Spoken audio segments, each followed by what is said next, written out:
매일 숨자야지. 매일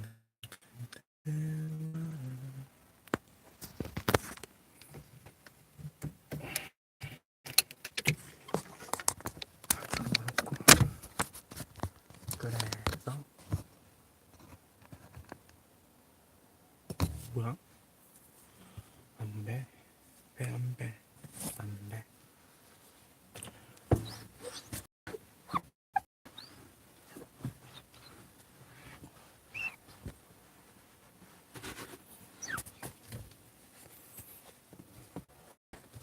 형 턱걸이 몇 개 할 것 같아?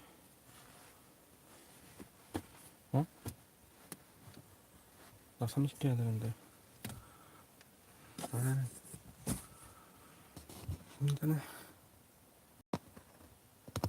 안 보인다.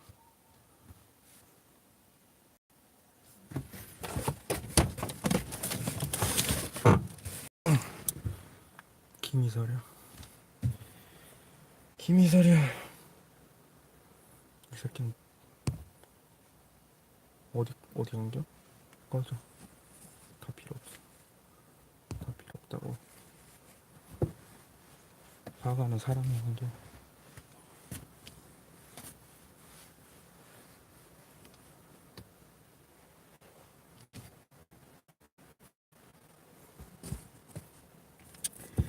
Loving me really slow. Loving feeling love. Loving just came to be loved. Loving you. Never. Loving knowing we can be. Love is touch. Touch is love. Love is feeling. Feeling love. Love is asking to be I happen to know a unique flower, one that exists nowhere in the world except on my planet. One that a little sheep can wipe out in a single bite one morning, just like that, without even realizing what he's doing. That isn't important. His face turned red now, and he went on. If someone loves a flower of which just one example exists among all the millions and millions of stars, that's enough to make him happy when he looks at the stars. He tells himself, my flower's up there somewhere. All the stars went, and that isn't important.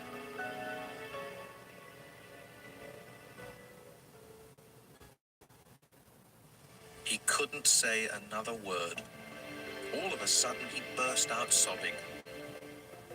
Night had fallen. I dropped my tools.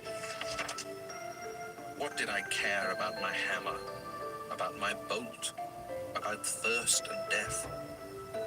There was, on one star, on one planet, on mine, the Earth, a little prince to be consoled.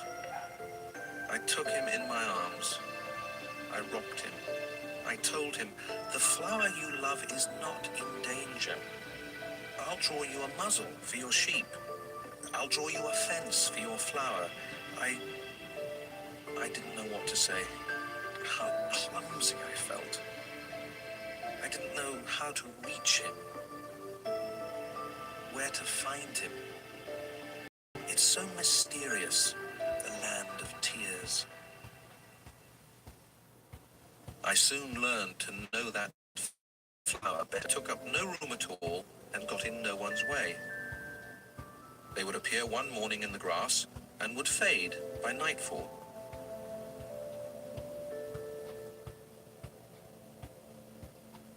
But this one had grown from a seed brought from who knows where, and the little prince had kept a close watch over a sprout that was not like any of the others. It might have been a new kind of baobab, but the sprout soon stopped growing and began to show signs of blossoming. The little prince, who had watched the development of an enormous bud, realized that some sort of miraculous apparition would emerge from it. But the flower continued her beauty preparations in the shelter of her green chamber, selecting her colors with the greatest care and dressing quite deliberately, adjusting her petals one by one. She had no desire to emerge all rumpled like the poppies. She wished to appear only in the full radiance of her beauty. Oh yes, she was quite vain, and her mysterious adornment had lasted days and days. And then, one morning, precisely at sunrise, she showed herself.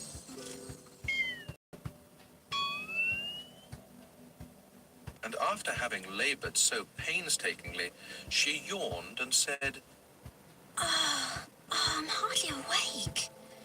Forgive me. I'm still all untidy. The little prince couldn't contain his admiration. How lovely you are. Aren't I? The flower answered sweetly.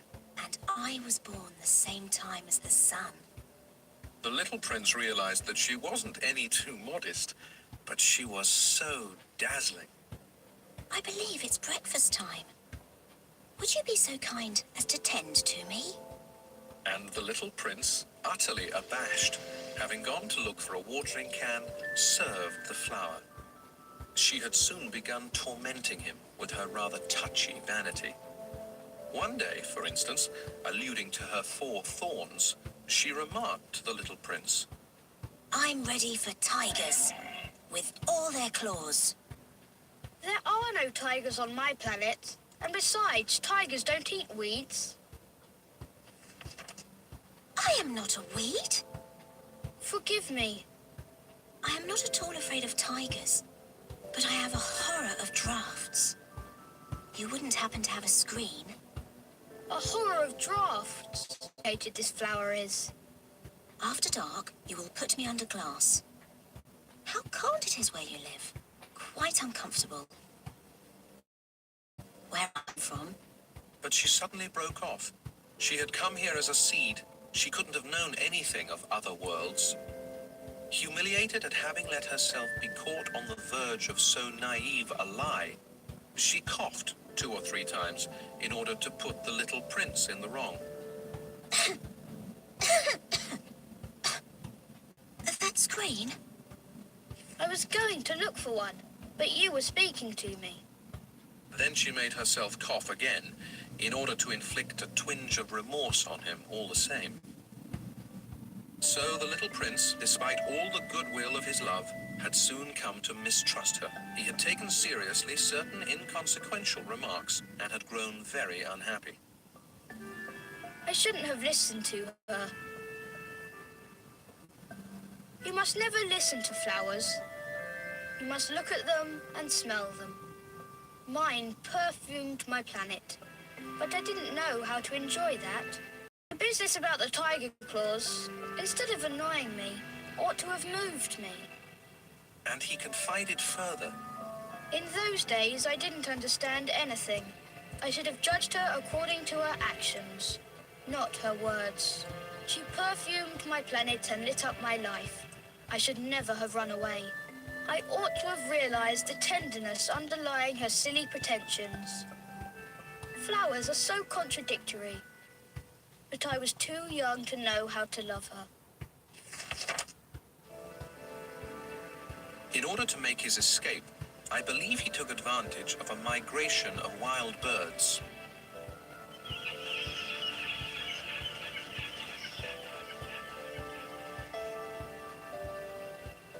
On the morning of his departure, he put his planet in order.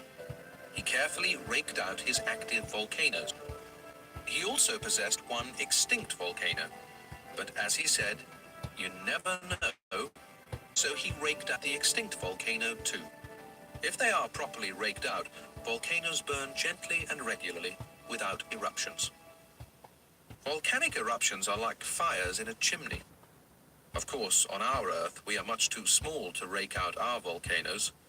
That is why they cause us so much trouble. The little prince also uprooted, a little sadly, the last baobab shoots. He believed he would never be coming back. But all these familiar tasks seemed very sweet to him on this last morning. And when he watered the flower one last time and put her under glass, he felt like crying.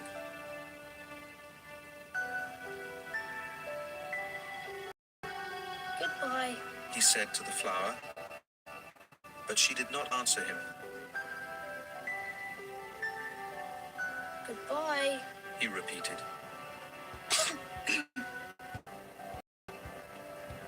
I've been silly. I ask your forgiveness.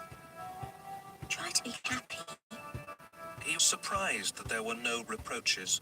He stood there, quite bewildered, holding the glass bell in midair. He failed to understand this calm sweetness. Of course I love you. It was my fault you never knew. It doesn't matter. But you were just as silly as I was. Try to be happy. Put that glass thing down. I don't want it anymore. But the wind. My cold isn't that bad. The night air will do me good. I'm a flower. But the animals. I need to put up with 2 or 3 caterpillars if I want to get them to fly. Apparently they're very beautiful. Otherwise, who will visit me? You'll be far away. As for the big animals, I'm not afraid of them. I have my own claws. And she naively showed her 4 thorns. Then she added, Don't hang around like this. It's irritating. You made up your mind to leave. Now go. for she didn't want him to see her crying. She was such a proud flower.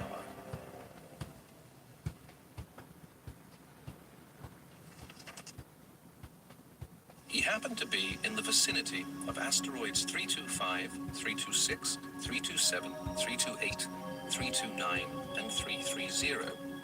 So he began by visiting them to keep himself busy and to learn something. The first one was inhabited by a king wearing purple and ermine.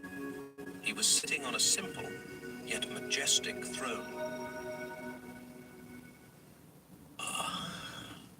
Here's a subject. And the little prince wondered, how can he know who I am if he's never seen me before? He didn't realize that for kings, the world is extremely simplified. All men are subjects. Approach the throne so I can get a better look at you. Said the king, very proud of being a king for someone at last. The little prince looked around for a place to sit down, but the planet was covered by the magnificent ermine cloak. So he remained standing, and since he was tired, he yawned. It is a violation of etiquette to yawn in a king's presence. I forbid you to do so.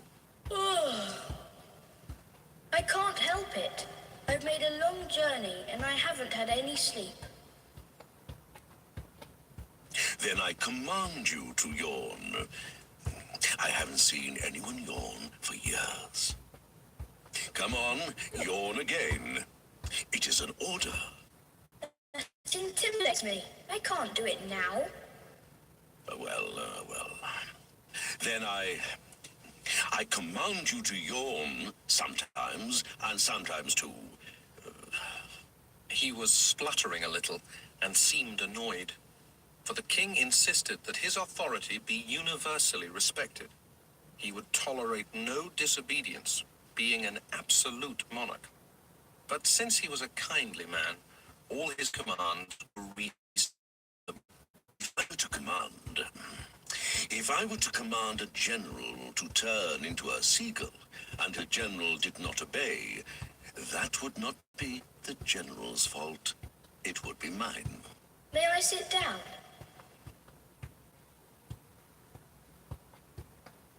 I command you to sit down. But the little prince was wondering. The planet was tiny. Over what could the king really reign? Sire, excuse me for asking. I command you to ask. Sire, over what do you reign? Over everything. Over everything. Over all that? Over all that. For not only was he an absolute monarch, but a universal monarch as well. He could have watched not 44, but 72, or even 100, even 200 sunsets on the same day without ever having to move his chair. And since he was feeling rather sad on account of remembering his own little planet, which he had forsaken, he ventured to ask a favor of the king. I'd like to see a sunset. Do me a favor, Your Majesty. Command the sun to set. If I commanded a general to fly from one flower to the next like a butterfly, or to write a tragedy, or to turn into a seagull, and if the general did not carry out my command, which of us would be in the wrong, the general or me? You would be. Exactly. One must command on each what each can perform. Authority is based, first of all, upon reason. If you command your subjects to jump in the ocean, there will be a revolution. I'm entitled to command obedience because my orders are reasonable. Then my sunset? You shall have your sunset. I shall command it. But I shall wait, according to my science of government, until conditions are favorable. And when will that be? Well,